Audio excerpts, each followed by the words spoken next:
popular vote on the floor this week at the House, probably Wednesday. You will see, hopefully, the House Bill 2020, the carbon reduction bill scheduled this week. There's been a lot of work on that. There's one final technical amendment, but in general, the bill that moved out of the Joint Committee on Carbon Reduction, whenever that was, week before last maybe, is essentially the same bill. So we hope to see that on the move. You will also see House Bill 2015, which is the modernization of our driver's licenses for Real ID. That came out of Joint Committee on Transportation. That's been sitting down in Ways and Means because we've been trying to figure out the fiscal.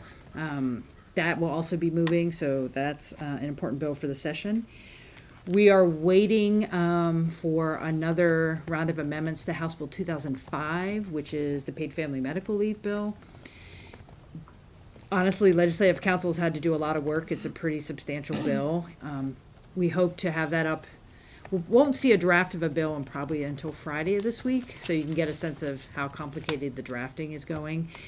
And once we get a bill, if the amendment looks right, we'll have a hearing next week in House Rules. That also has to go to Ways and Means because it has fiscal impact to start setting up a program. Even though the whole program wouldn't start for a couple years, you have to kind of get the infrastructure ready.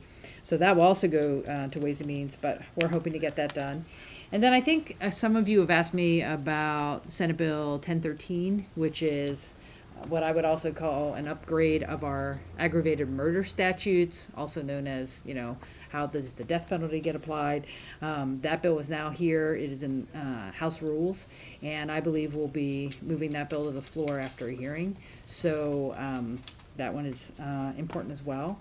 And I'm sure you have other bills that we have big bills, small bills, budget bills. One of the priorities for the co-chairs right now is to make sure our base budgets, everything, current budgets are well situated to be finished. They are looking at making sure we can hold back a certain amount of reserves. And then they're seeing if on top of that there's one-time or ongoing money that can be made for additional investments in some of the other priorities, such as housing, child welfare, behavioral health. There may even be some small bits of money for infrastructure. So there's a lot of things going on in terms of potentially some additional resources. I think the one thing we have to be cautious about is what is one time and what kind of things are ongoing operation, because then they roll up into the next biennium.